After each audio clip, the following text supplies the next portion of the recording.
Hola, muy buenas tardes. Somos el grupo 5 Mentes Brillantes y hoy hemos venido en busca de la profesora Zenaida del Carmen de la institución educativa 334 del UGEL 04, quien nos brindará un poco de información y de la experiencia que tuvieron tanto ella como los pequeños en la pandemia, cómo les afectó y cómo les fue. Gracias por la introducción.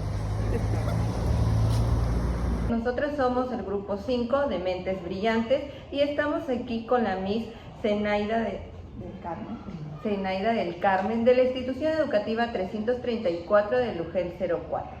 Hoy hemos venido, Miss, muchas gracias por recibirnos. Hemos venido a hacerles unas pequeñas preguntas acerca de cómo afectó la pandemia en la educación, tanto para los niños y como ustedes como docentes. Espero que sea de su agrado este pequeño diálogo que vamos a tener en grupo y que todo sea muy lindo.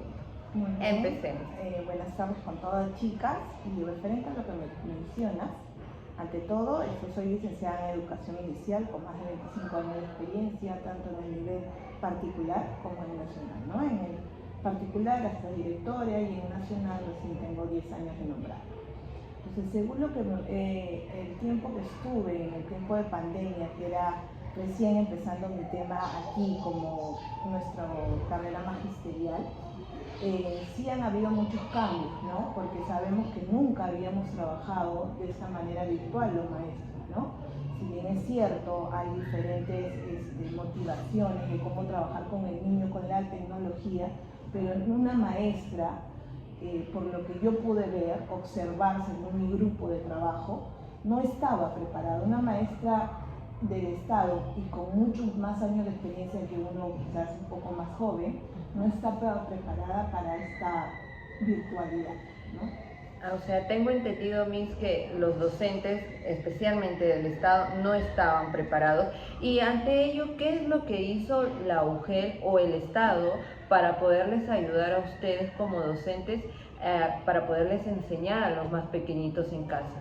Nos brindaron orientaciones, abrieron plataformas, hubo el tema de trabajarlo, no sé si observaron o pudieron verlo ustedes, el tema de trabajarlo con el Canal 7, con Aprendo en Casa, y eso fue una gran ayuda, ¿no? Porque era un tema de cómo motivar también al papá, que por ende tampoco no sabe mucho, no tenía está mucho conocimiento. muy adaptado a la tecnología, ¿no? O sea, hay papás que sí, pero también hay grupos de papás que no están muy empapados con el tema y que les cuesta, porque de por sí sabemos que al padre de familia le cuesta involucrarse en la educación, ¿no? Ellos mandan al niño y la profesora es la mala. Es la que tiene que hacer todo. Entonces le cuesta mucho, bueno, dependiendo también cómo le ayude la maestra y cómo trate de involucrarlos en el tema de la educación. Muy bien. Chicas, ¿algunas preguntas más que desean hacer? ¿Qué estrategias utilizaron para llevar este método educativo? Una de las estrategias, como te digo, que fue puesta por el Ministerio de Educación fue el Aprendo en Casa, que fue muy válido. Eso fue en los primeros meses porque si bien es cierto, si ustedes recuerdan, hubieron meses en que no se hacía absolutamente nada. Claro que fue en marzo, abril, en mayo recién se hubo un poco más de trabajo y fue trabajar con esta plataforma del Aprendo en Casa. Luego se abrieron plataformas en el Estado donde ya el padre podía acceder a ver los recursos que el Estado te brindaba, ya sea con motivaciones con canciones, con cuentos, te daba el tema de cómo se trabaja una sesión de aprendizaje. Y también la maestra tenía que obviamente dar participación al padre, ¿no? Ya sea, se podía filmar haciendo una clase, ella podía mandar, dependiendo también la accesibilidad de parte del padre de familia, porque sabemos que no todos cuentan con internet, y hay casas donde no hay ni televisor ni computadora, solo hay un celular y hay muchos niños, ¿no? Entonces teníamos que buscar la mejor manera de llegar, ¿no? Ya sea, a veces, ¿qué hacíamos, no? Bueno, en mi caso tenía papás que estaban, si les había agarrado en provincia, no regresaban todavía a Lima, porque se recuerdan que fueron los primeros, casi saben que el Estado empezamos la quincena de marzo, ¿no? Fue empezando, ahí nomás los chicos regresaban. Entramos una semana, nosotros, porque nosotros sí entramos como docentes el 1 de marzo, pero los niños entran quincena. Entonces nosotros entramos a programar ya el trabajo del año y ahí nos mandaron al cierre, a la continuidad, ¿no? Que todos nos encerraron. Entonces, ¿qué se hicieron? ¿No? Se mandaba también por Word, se mandaba por correo las programaciones, ¿no? Para que el papá, tratar de motivarlo de la mejor manera, o era por videollamadas, o se le hablaba por teléfono, ¿no? Al tanto, o sea, teníamos que buscar miles de estrategias con tal que el papá esté presente, ¿no? Porque de todos, pues, las 25 y encima se aceptaron que hubieran más niños, no teníamos una aula de lo normal, que es 25 por lo general, tienes una aula de 30, aceptaban niños de todos los lados de provincia, de todos los distritos, no solamente que pertenecieran a Coma, sino tú podías venir de Ancón, tú podías venir de Miraflores y matricularte en esto. Miss, ¿cuál ha sido uno de los mayores desafíos para ustedes en la enseñanza virtual en los niños pequeños? En inicial, ¿por qué? Porque si bien es cierto, inicial es la etapa donde el niño desarrolla pues lo principal, ¿no? O sea, tiene que tener trabajo, material, sensorial, concreto. Entonces, es muy complicado para un niño de inicial, y se ha visto, porque cuando han regresado, pues, esta promoción que salió, que fue una de mis promociones, niños con lenguaje pues bajo, no con un vocabulario fluido, porque obviamente pues los papás son para engreír, ¿no? Es muy difícil que un papá se convierta en una miss y que pueda enseñar. Claro. Entonces, al no tener cómo explorar el niño, no dejarlo explorar, porque hay papás también que ellos tienen una aguja y no toquen, no toquen. Entonces el niño no ha desarrollado las capacidades que por lo general en una escuela donde tú le das exploración sensorial, donde tiene socialización con sus pares, puede trabajar y también ir y poder ser más tolerante, ¿no? Anticiparle las cosas para trabajar, ponerle hábitos, todo se vio trastocado, ¿no? Entonces cuando ya regresan niños más engreídos, más arreglados, que no se quieren quedar en la escuela, que lloraba, que les cuesta seguir normas, acuerdos, socializar en grupo, todo es mío, ¿no? Entonces, yo tuve casos así. La socialización alejó a ellos. Claro, porque y encima los chicos no esperaron, porque ni siquiera podían salir a un parque a jugar, tenían que estar en casa. Entonces, de por sí un papá es engreidor, ¿no? Y más con el tema de la pandemia, pues los cuidados fueron al máximo, ¿no? Porque uno tenía que... Y no podía socializar, a menos que hubieran niños en casa, con otro par, ¿no? Y si no, era con adultos. Entonces, eso sí hubo mucha complicación. Hubo desafíos como el tomar la tema también atención. psicomotriz, el motor fino, el motor grueso, bastante, ¿no? Se tuvo que replantear actividades al regreso donde podríamos ayudar a los niños, conversar con los papás de cómo trabajar en casa también para que los ayuden, ¿no? Porque no solo es el colegio, no es la maestra, de hecho es la comunidad y todos somos diferentes. O sea, hay bastantes entes que nos ayudan en este tema de la educación. De acuerdo a ello, ¿qué medidas tomó usted para trabajar el aspecto emocional de los niños? ¿En tema de pandemia o en tema de...? Cuando regresaron a las aulas. Bueno, era hacer reuniones de socialización, donde el papá podría visualizar el trabajo. ¿Para qué? El por qué hacemos esto, ¿no? ¿Por qué necesito que me ayudes? ¿Por qué necesito que de repente en casa lo hagas trabajar pelando alverjitas, trabajando, cosas que pueden hacer que se trate de tener autonomía?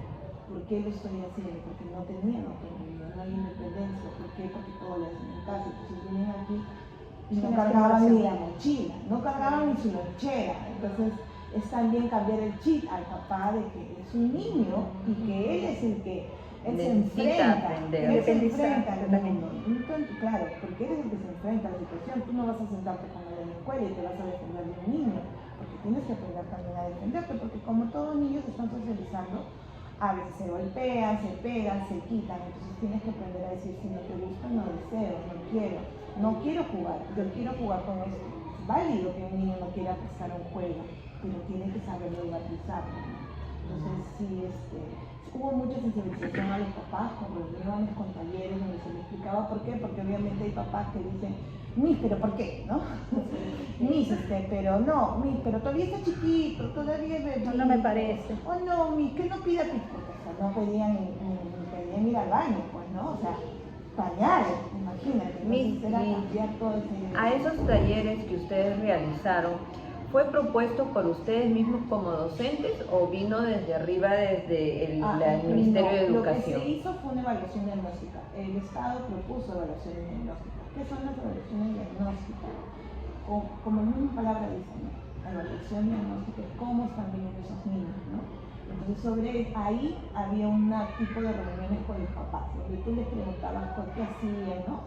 Que cómo trabajaban ellos si es que el niño hacía un berrinche, cómo trabajabas el hecho de que ya controles esfínteres, qué pasa si de repente no quiere comer, tú cómo haces, ¿no? Un poco para socializar y ver cómo trabajas en casa. Luego de eso, obviamente la evaluación diagnóstica te va a ver cómo están tus niños, ¿no? En qué, ponte, si tienen 3 años, ¿no? Y la primera vez o han tenido 2 años en un centro de atención temprana, porque como sabemos en la educación del Estado ya tenemos atención temprana desde los 2 años en el colegio y se aplica mucho PICLER, no sé si han leído PICLER. No, ¿nos podría explicar un poquito de qué es lo que significa o Atención implica? temprana es estimularlos temprana, es lo que se dice en estimulación temprana. Y PICLER es una metodología que les invito a leer, muy buena, muy bonita, porque trabaja mucho la creatividad y el pensamiento del niño, ¿no? Entonces es validar sus aprendizajes en todo momento, lo que él aprende y cómo aprende. El tema en educación, en parte yo que he trabajado en los dos lados, tanto en particular como en el Estado, puedo darme cuenta que el Estado sí está, sí apuesta por la educación. El tema son los maestros, ¿no? El tema es que sabemos que hay maestras que ya están muy grandes y algunas creo que cuesta innovar, no todas, porque no las meto todas en el mismo saco, pero les cuesta. La idea es innovar y la idea.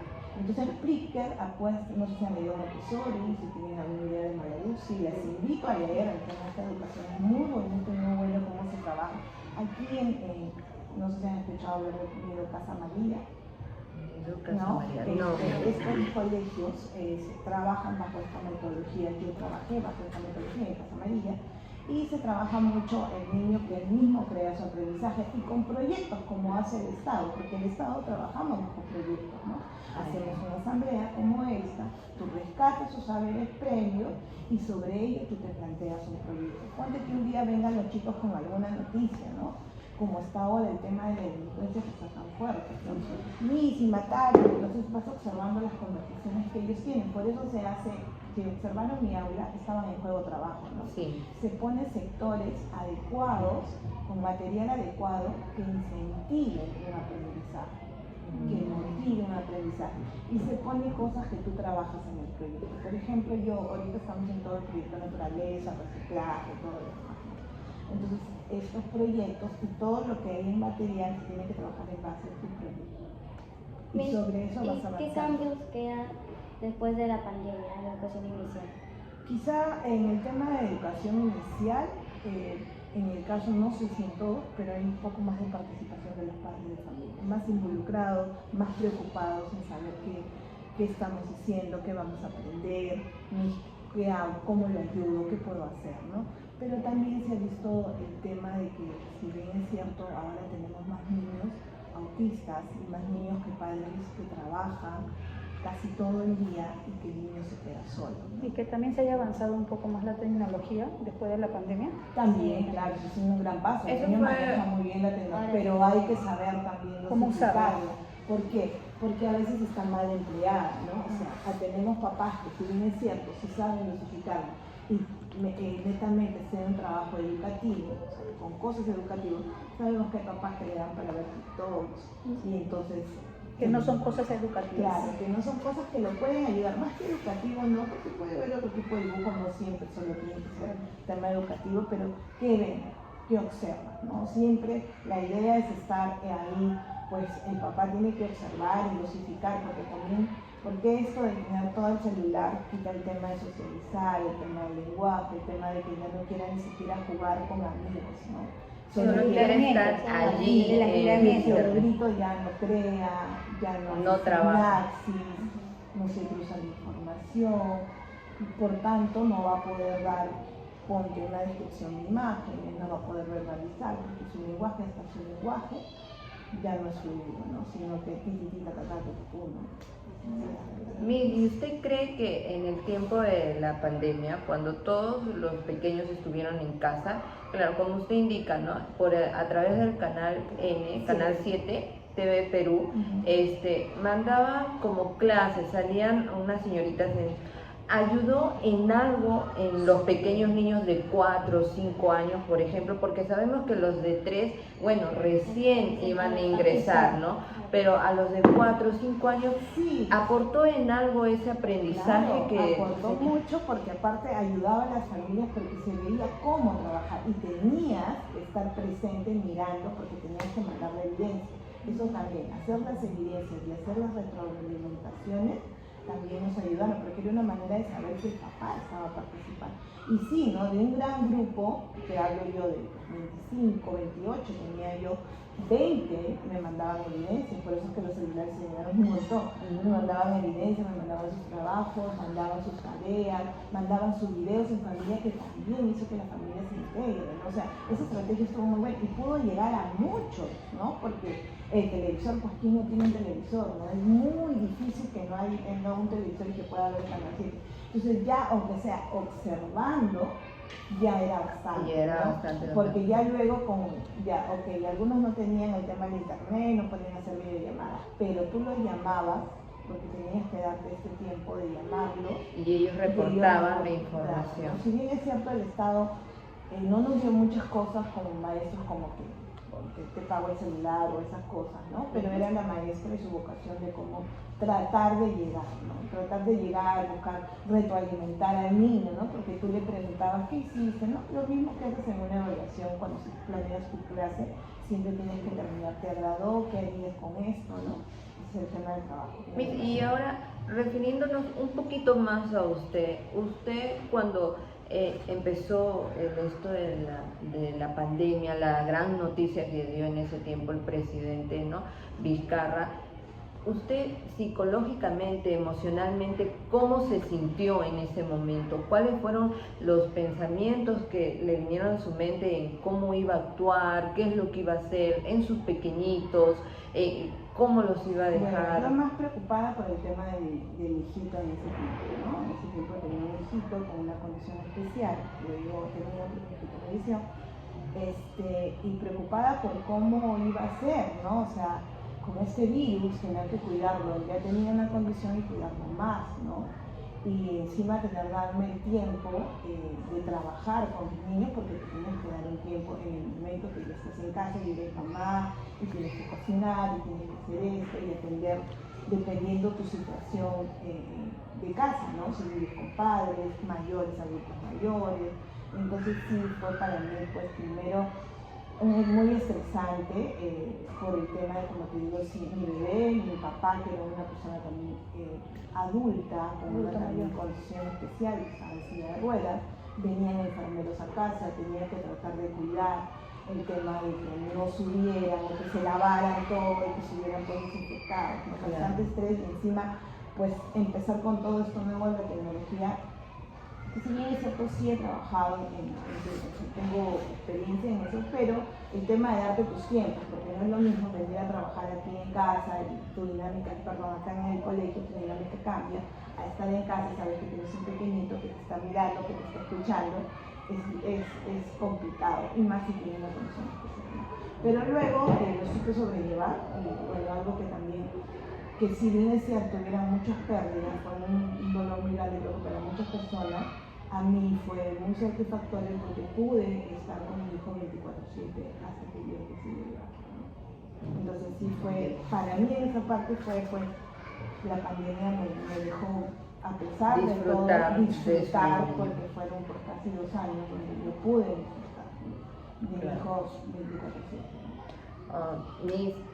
Le queríamos agradecer, muchas gracias por habernos recibido, por habernos dado esos tips y eso de que ahora usted nos ha dicho que nos ha dicho de que investiguemos, acerca de estos temas o estos cursos específicos que hay como de interior. Lean PICRE, lean a Malaguzzi, ya hay muchas corrientes que trabajan el tema de la educación de otra manera y que gracias a Dios el Estado está apostando, porque el Estado apuesta por este tipo de educación.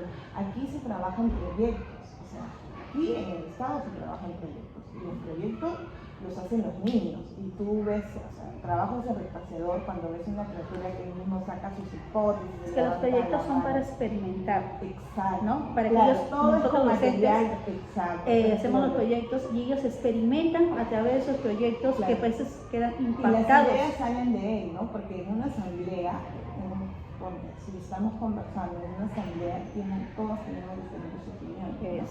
Y entonces eso es lo rico, ¿no? Imagínate, tan pequeñito de 3 años hacer una asamblea de esta manera y que cada uno defienda su opinión. Porque a veces hay niños que aportan y dicen, Miss, a esto va, Y los vas no me gusta, quiero que se aumente un poquito ¿Y por más. qué? Yo no, y tú les haces porque siempre es bueno sacar sus saberes previos, ¿no? ¿Y tú qué piensas que es el planeta? ¿Y por qué crees que está enfermo el planeta? ¿Y por qué? Con una edad corta llegan a una conversación muy interesante entre ellos mismos. Y ellos mismos plantean las ideas de qué seguir. ¿No? Y yo quiero aprender esto. ¿Y dónde lo podemos saber?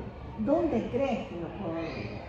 Y entonces, ni en la computadora, porque ya pues, tecnológicos están Ya la tecnología ya está avanzada. Ni en el celular. El otro día que justo entraron a supervisarme, porque siempre viene un gel a supervisarte. Y el celular, me dice, el celular sabe todo. ¡Ah! ¿Sabe todo? Bueno, algunas cosas, ¿no? Entonces, es tan rico verlos en este tipo de conversación y que ellos mismos saquen sus ideas con solamente tú ponerlos o motivarlos en algo, ¿no? Por eso los sectores tienen que tener provocaciones de aprendizaje. No pones un sector porque, ay, qué lindo, se me ocurrió, voy a hacerlo así. Voy a decorarlo con eso. Tú provocas en el sector. Si tú quieres que ellos, no sé, están haciendo el tema de dinosaurios, o si gustó el proyecto de dinosaurios, o si vienen interesados por estos tipos de animales, ¿no? Que ya no existen, provocas en tus sectores, porque tenemos sectores, son diferentes, sector de construcción, sector de arte, sector de lectura, y provoca el aprendizaje ahí, donde encuentras dinosaurios, ¿no? Que empiezan de repente ellos creen que existieron de esta manera y son más grandes y empiezan las comparaciones. No, dicen más, y te das cuenta que están haciendo todas las matemáticas, personal social, porque el hecho de socializar y compartir ideas, Aumentar cantidades, tamaños. esa es la idea del proyecto. Por eso que ustedes están iniciando, yo les invito a que lean un poco más de estas ramas de la educación que son muy innovadoras. Y que sobre todo el Estado lo está proyectando para que trabaja todo lo que es atención temprana de los niños más pequeñitos de 21 años y en el Estado se trabaja. No en todos los colegios del Estado hay apertura de 2 años, son sí muy pocos. Son muy pocos, que le ponen como cuna y jardín. Exacto, son muy pocos. No, pero no es otra cosa. Porque mi niña estudió en cuna jardín, Claro. desde 1 año hasta los 5. El Pronoí son otros proyectos. Otras sedes diferentes. Ajá, es diferente el Pronoí. El tema de ya de educación es a partir de los 2 años. 2 añitos De hacia 2 adelante. hasta los 5 años. Miss, muchísimas gracias y para terminar, nos gustaría, si usted podría mirar a la cámara y darles un consejo a mis compañeras que también estamos estudiando educación inicial y en especial para ver qué es lo que nos dice la profesora Rosa, Rosy, lo que nos va a decir, que este pequeño consejo que nos va a brindar la Miss sea productivo. La Universidad César Vallejo. Ajá. Somos del primer ciclo y aquí la Miss Zenaida del Carmen nos brindará un pequeño consejo para todas mis compañeras, en especial para la Miss Rosy, que la queremos, y quien nos manda a investigar, aportar y averiguar, y junto con la Miss Zenaida estamos aprendiendo mucho más. Así que un pequeñito consejo. Buenas tardes, ante todo colega Miss Rosy. Bueno, yo de verdad, chicas, el mejor consejo que les puedo dar es que si ustedes han decidido estudiar educación inicial, espero que sí sea por vocación, no porque me quedé en el puntaje de derecho, no llegué al puntaje de tal cual carrera, y bueno, pues como los años me están pasando, estudio educación. Y no es la idea es ser una maestra de vocación con ese cariño y el aporte a los niños de educación inicial. Como sabemos, y bien es cierto, nuestra educación no está en un top 10, no está, pero las maestras de vocación sí trabajamos de esta manera, ¿no? Las que nos gusta realmente la carrera, las que nos gusta enseñar, las que nos gusta sembrar, porque somos las que desde pequeñitos sembramos. Lo que hacemos ahorita les va a durar toda la vida, hasta que sean adultos, ¿no? Entonces, lo ideal es tener vocación, amar tu carrera y que te guste, porque si tú estás metido en educación y definitivamente lo hiciste por otras razones y no te gusta, no vas a ser una buena maestra, vas a ser una maestra mediocre, que solamente buscas porque, bueno, ya estoy, mi papá está que aquí me presiona porque, ay, y no es la idea, ¿no? Lo que queremos es cambiar nuestra historia en el tema de educación, y entonces tienes que tener la vocación de querer enseñar, formar y orientar niños, y también sobrellevar a los padres de familia de que por sí son personas que a veces, por las mismas vivencias que hayan tenido, son un poco complicados. Pero si tú sabes, si eres una maestra que sabe orientar, sabe escuchar y sobre todo validar, que es muy importante, chicas, nunca se olviden de validar a un padre. Así ustedes conozcan su historia, que ese padre de repente es un descuidado, ¿no? Porque sabemos que hay de esas cosas. Siempre hay que validarlo, porque nosotros no sabemos cuál fue, por qué este papá es así, o por qué esta mamá es tan protectora, qué le pasó en su vida. Entonces lo importante es validarlo, y luego de validarlo de una manera muy asertiva, tratar de hacerlo entender por qué trabajamos de esta manera, por qué le decimos que ya es importante que deje el pañal, por qué ya tiene que empezar a controlar esfínteres, dependiendo de la edad. Ese es mi pequeño consejo que yo les puedo decir, que si son maestros de corazón, siempre les va a ir bien en donde estén. No se dejen, no, que en el particular, sino yo he trabajado en los dos lugares, muchos años en un particular, como les digo, llegué a ser directora, y luego me vine al Nacional decidí tener un hijito y me vine al Nacional, decidí postular a la carrera magisterial y me di cuenta, porque también a veces nos dejamos llevar y que dicen, no, que en el Estado no, mentira, en el Estado hay oportunidad, lo que tienes que hacer es estudiar, siempre, así tengas la edad que tengas, nunca dejes de formarte como maestra. Sí, exacto, así tengas 50, siempre actualiza, porque así vas a llegar lejos. Si tú quieres ser una maestra mediocre, quédate nomás con tu cartoncito de licenciado. Pero si quieres progresar, si tú quieres progresar y dar mejores en educación, siempre métete y trabaja tu parte emocional, que es muy importante. Porque aquí donde me ven, yo no tengo a mi hijito, se lo llevó, pero he trabajado mucho en esa parte emocional y sigo, porque mi vocación es ser maestra. Y regresé a mi trabajo. Y aquí estoy con mi hijo. Liz, una vez más, ¿nos puede decir, por favor, los libros que nos recomienda? Les recomiendo leer a Malabú. Sí, yo supongo que su maestra en algún momento, claro, recién están empezando, ¿no? Y van a ver muchos temas. Igual para que vayan sabiendo la Claro, a Malabú, sí, a Pickler, hay muchas corrientes, Montessori. Aquí en el Perú está el método Despegar, que lo trabaja Leonardo Gaitán, que también es muy bueno, ¿no?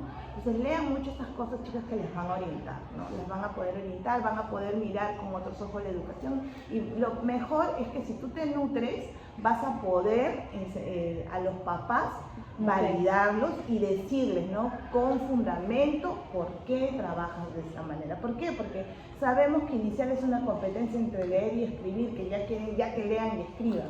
Pero si tú fundamentas que no se deben quemar etapas, que debe trabajar, que conocer su cuerpo es importante, que lo emocional es más importante, que trabaje orden, que trabaje normas, que socialice es más importante, que sepa el 1, 2, 3, 4, 5, o que ya sepa la mano y momó.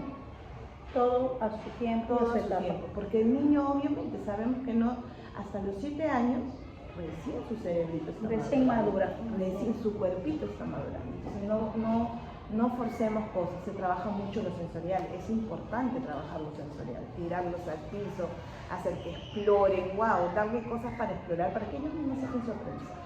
Esa es una buena. Es un consejo. Oye, muchas gracias, Miss. Fue un placer compartir con usted esta experiencia que usted vivió en la pandemia, compartirla con nosotras y también con mis compañeras. Y pues, Miss Rosy, aquí estamos, el grupo Mentes Brillantes, y dándole un pequeño informe acerca de la pandemia y cómo la Miss nos aconseja a seguir siendo adelante y ser unas excelentes Misses. Gracias.